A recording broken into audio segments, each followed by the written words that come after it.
വണ്ടി മാരുതി സ്വിഫ്റ്റ് ആണ്. വണ്ടി ഏകദേശം 1,50,000 കിലോമീറ്റർ ഓടിയിട്ടുണ്ട്. 2014 മോഡൽ വണ്ടിയാണ്. ഇതിൽ കംപ്ലൈൻ്റ് എന്ന് പറഞ്ഞു കഴിഞ്ഞാൽ റിയർ സസ്പെൻഷൻ ഹെവി ആയിട്ട് ജമ്പിങ്, അതുപോലെ തന്നെ ആ ജമ്പിങ്ങോട് കൂടിയിട്ട് സൗണ്ടും വരുന്നുണ്ട്. അത് കൂടുതലായിട്ട് സൗണ്ട് മാത്രമാണെന്നുണ്ടെങ്കിൽ നമുക്ക് റിയർ ഷോക്കിൽ മറ്റേ കിറ്റ് പോയിട്ടുണ്ടാകും. കിറ്റ് വീണ് താഴെ വീണിട്ടുണ്ടാകുമ്പോഴാണ് ആ കിടുകിടുകിടുകിടുന്ന് സൗണ്ട് വരുന്നത് റിയർ ഷോക്ക്. ഞാൻ കാണിച്ചു തരാം എന്താണെന്നുള്ളത്. അതല്ല, ഇനിയിപ്പോൾ ഷോക്കും കൂടി കംപ്ലൈൻറ്റ് വരുമ്പോഴാണ്, ഷോക്ക് ഓയിലടിക്കുക അങ്ങനെ എന്തെങ്കിലും ചെയ്തിട്ടുണ്ടെന്നുണ്ടെങ്കിൽ ഹെവി ആയിട്ട് വണ്ടി ജമ്പിങ്ങും ആവും. നമ്മളൊരു കട്ടറിലൊക്കെ വിട്ട് കഴിഞ്ഞ് കഴിഞ്ഞാൽ വണ്ടി ഇങ്ങനെ ബൗൺസ് ചെയ്തുകൊണ്ടിരിക്കും. അതുപോലെ തന്നെ ഷോക്കിൻ്റെ ഓയിൽ ലീക്ക് എന്തെങ്കിലും കാര്യങ്ങളോ എന്തെങ്കിലും ഉണ്ടെന്നുണ്ടെങ്കിൽ ആ സൗണ്ടും കൂടെ വരും. രണ്ടും ഒരുമിച്ച് വരും. അങ്ങനെ ആകുമ്പോൾ റിയർ ഷോക്കും കംപ്ലൈൻ്റ് ആണ്, അതിലെ സ്റ്റെറ്റ് കിറ്റും കംപ്ലൈൻ്റ് ആണ്. അപ്പോൾ ഞാനിതിപ്പോൾ നോക്കിയിട്ടില്ല, എന്താണെന്നുള്ളത് നോക്കിയിട്ട് ഞാൻ കാണിച്ചു തരാം എന്താ കംപ്ലൈൻറ്റ് എന്നുള്ളത്. ഇതിൻ്റെ റിയറിലെ ഷോക്ക് 2 അഴിച്ചിട്ടുണ്ട്. അതുണ്ട്, അതിൽ കംപ്ലീറ്റും പോയിരിക്കുക. കംപ്ലീറ്റ് ഓയിൽ കംപ്ലീറ്റ് ആയിട്ട് പോയിരിക്കുന്നത്. ഇതിൽ പിന്നെ ഡസ്റ്റ് ബൂട്ട് ഇതിനകത്ത് ഇല്ല. അത് തുറക്ക്. ഡസ്റ്റ് ബൂട്ട് ഇതിൽ നിന്ന് എടുത്ത് കളഞ്ഞിരിക്കുകയാണ്. എപ്പോഴും നമ്മൾ ഇതിൻ്റെ ഡസ്റ്റ് ബൂട്ട് കംപ്ലൈൻ്റ് ആയി കഴിഞ്ഞ് കഴിഞ്ഞാൽ പൊട്ടി താഴെ നിൽക്കും. ഞാൻ കാണിച്ചു തരാം. ഇതാണ് പിടിക്കും. ഇതാണ് ഇതിൻ്റെ ഡസ്റ്റ് ബൂട്ട് വരുന്നത്. ഇത് ഡാമ്പിങ് ബൂട്ടും ഇതിൽ ഡസ്റ്റ് ബൂട്ടും. ഇത് കംപ്ലൈൻ്റ് ആയി കഴിഞ്ഞ് കഴിഞ്ഞാൽ ഇത് ദ്രവിച്ച് കുറേ ഓടിക്കഴിയുമ്പോൾ ഇത് ദ്രവിച്ച് കംപ്ലീറ്റ് ഇത് താഴെ വീണ് കിടക്കുമ്പോൾ ഇതൊരു ഫൈബറാണ്. ഫൈബർ ഈ മെറ്റലിൽ വന്നിട്ട് അടിക്കുമ്പോൾ കിടുകിടുകിടുകിടുന്ന് സൗണ്ട് വരും. അപ്പോൾ ചിലപ്പോഴൊക്കെ ചെയ്യാറെന്ന് പറഞ്ഞു കഴിഞ്ഞാൽ നമ്മൾ ആ സൗണ്ട് നിൽക്കാൻ വേണ്ടിയിട്ട് ഇത് കട്ട് ചെയ്ത് അങ്ങ് കളയും. ഇത് കട്ട് ചെയ്ത് കളഞ്ഞു കഴിഞ്ഞാൽ ഇത് മൊത്തമായിട്ട് പോയി കഴിഞ്ഞാൽ പിന്നെ ഇത് ഫ്രീ സ്റ്റെമ്മ് മാത്രമാവും. ആ സ്റ്റെമ്മ് ആകുമ്പോൾ ഈ വീലിൻ്റെ തൊട്ടടുത്താണ് ഇത് നിൽക്കുന്നത്. അപ്പോൾ ഈ മണ്ണും കാര്യങ്ങളും എല്ലാം ഈ സ്റ്റെമ്മിനകത്ത് നിൽക്കുമ്പോൾ നമ്മൾ ഷോക്ക് ഇങ്ങനെ ആക്ഷൻ ആകുമ്പോൾ ഈ മണ്ണും പൊടിയും ഉള്ളിൽ താഴേക്ക് പോയിട്ട് അതിൻ്റെ സീല് കംപ്ലൈൻ്റ് ആയി ഓയിൽ കംപ്ലീറ്റ് ഔട്ടാകും. അങ്ങനെയാണ് കൂടുതൽ ഷോക്ക് പെട്ടെന്ന് പോകുന്നത്. അപ്പോൾ നമ്മൾ ഒന്നിൽ ഈ ബൂട്ട് കംപ്ലൈൻ്റ് ആയി കഴിഞ്ഞ് കഴിഞ്ഞാൽ ഒറിജിനലിൽ ഈ ബൂട്ട് മാത്രമായിട്ട് തനിയെ കിട്ടുന്നില്ല.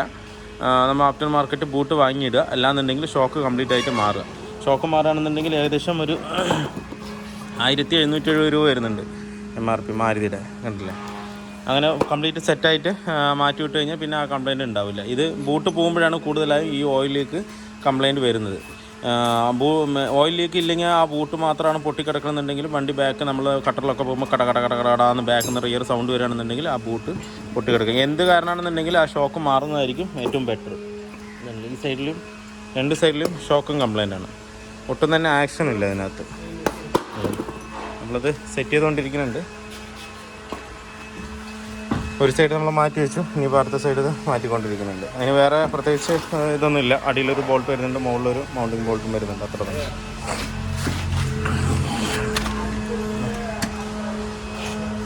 അടിയിൽ മുകളിൽ ബോൾട്ട് ഇട്ടതിന് ശേഷം ആ ഒരു സ്റ്റഡിലേക്ക് ഇട്ടുകൊണ്ട് കയറ്റിയാൽ മതി. പിന്നെ ഈ ബാക്കിൽ സ്വിഫ്റ്റിന് മെയിനായിട്ടൊരു വേറൊരു കംപ്ലൈൻറ്റ് കൂടെ വരും. നമ്മൾ കട്ടറിലും അതുപോലെ നമ്മൾ റിവേഴ്സൊക്കെ എടുക്കുമ്പോൾ, കയറ്റത്ത് റിവേഴ്സ് എടുക്കുമ്പോൾ ഒരു നെരുങ്ങുന്നൊരു സൗണ്ട്, കിറുക്കുന്നൊരു സൗണ്ട് വരും. അത് മെയിനായിട്ട് കൂടുതലായിട്ടും കംപ്ലൈൻറ്റ് വരുന്നത് ബാക്കിൽ റിയറിലെ ഡെഡ് ആക്സിൽ കംപ്ലൈൻറ്റ് ആകുമ്പോഴാണ് കൂടുതലും ആ ഒരു കംപ്ലൈൻറ്റ് വരുന്നത്. അത് എവിടെ നിന്നാണ് ആ സൗണ്ടെന്ന് ഇതുവരെ നമുക്ക് കിട്ടിയിട്ടില്ല. പക്ഷേ റിയർ ആക്സിലിൻ്റെ സൗണ്ടാണ്. ആ ആക്സിൽ മാറുമ്പോൾ ആ സൗണ്ട് കംപ്ലീറ്റ് ആയിട്ട് സോൾവ് ആകുന്നതാണ്. നമുക്കത് കറക്റ്റായിട്ട് ഇന്നെവിടെ നിന്നാണ് ആ സൗണ്ട് പ്രത്യേകിച്ച് വരുന്നതെന്നുള്ളത് ഇതുവരെ നമുക്കും കിട്ടിയിട്ടില്ല.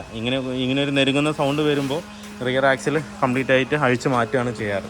അഴിച്ച് മാറ്റുമ്പോൾ ആ സൗണ്ട് കംപ്ലീറ്റ് ആയിട്ട് സോൾവ്. ഇതാണ് റിയറിലെ ബാക്കിലെ സൗണ്ട് വരുന്നത് കൂടുതലായിട്ട്. പിന്നെ പ്രത്യേകിച്ച് ബാക്കിൽ സസ്പെൻഷൻ പാർട്സ് ആയിട്ട് വേറെ ഒന്നുമില്ല. ഈ ആക്സിലും ഈ ഷോക്കും ആ സ്പ്രിങ്ങും മാത്രം തന്നെ ഇതിനകത്ത് വരുന്നുള്ളൂ. കൂടുതലായിട്ട് ഈ ഷോക്കിൻ്റെ കംപ്ലൈൻറ്റാണ് വരിക.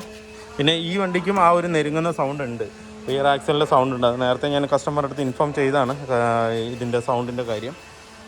അപ്പോൾ റിയർ ആക്സിലിൻ്റെ അത് പിന്നീട് മാറ്റാമെന്ന് പറഞ്ഞ് അങ്ങനെ നിർത്തിയിരിക്കുകയാണ്. ഇതിപ്പം എന്തായാലും നമുക്ക് ഇതിൻ്റെ ഷോക്ക് മാറ്റിയതിന് ശേഷം നമുക്ക് ഓടിച്ച് നോക്കാം. ബൗൺസിങ് എന്തായാലും കംപ്ലൈൻറ്റ് സോൾവ് ആകും. അപ്പോൾ എന്താ വെച്ച് കഴിഞ്ഞാൽ ഷോക്ക് അത്രത്തോളം പോയിട്ടുണ്ട് അതിനകത്ത്.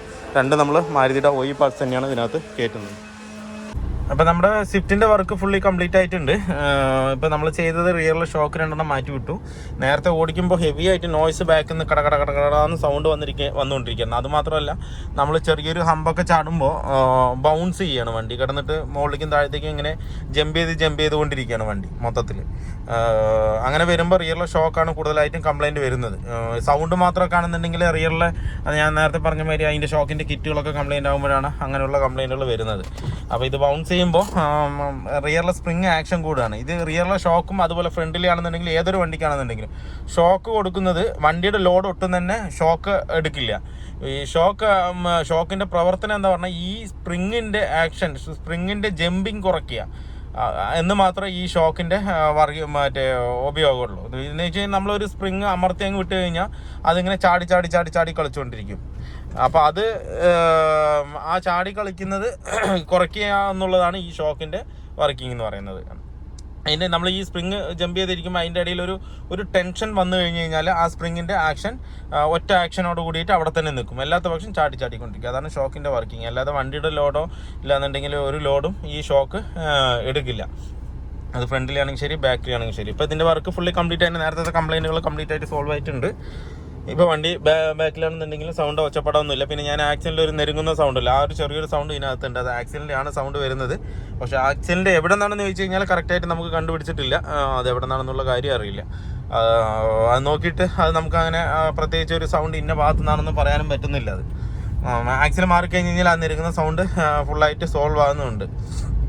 ആ പുഷ് എന്ന് പറഞ്ഞു കഴിഞ്ഞാൽ പുഷിൻ്റെ അവിടെ നിന്നും ആ ഒരു സൗണ്ട് നമ്മൾ ഒരുപാട് പ്രാവശ്യം നോക്കി, അങ്ങനെ വണ്ടി അങ്ങനെ നോക്കി ഇങ്ങനെ നോക്കി, പക്ഷെ എവിടെ നിന്നാണെന്നുള്ളതൊന്നും കറക്റ്റായിട്ട് വ്യക്തമായിട്ട് കിട്ടുന്നില്ല. റിയർ ആക്സിലിൽ നിന്നാണ് സൗണ്ട് വരുന്നത്.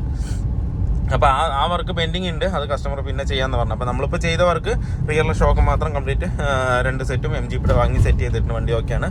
അപ്പോൾ വീഡിയോ എല്ലാവർക്കും ഇഷ്ടമായിരുന്നു ലൈക്ക് ചെയ്യുക, ഷെയർ ചെയ്യുക, അതുപോലെ തന്നെ സബ്സ്ക്രൈബ് ചെയ്യാതെയാണ് വീഡിയോ കാണുന്നതെങ്കിലും സബ്സ്ക്രൈബ് ചെയ്ത് സപ്പോർട്ട് ചെയ്യുക.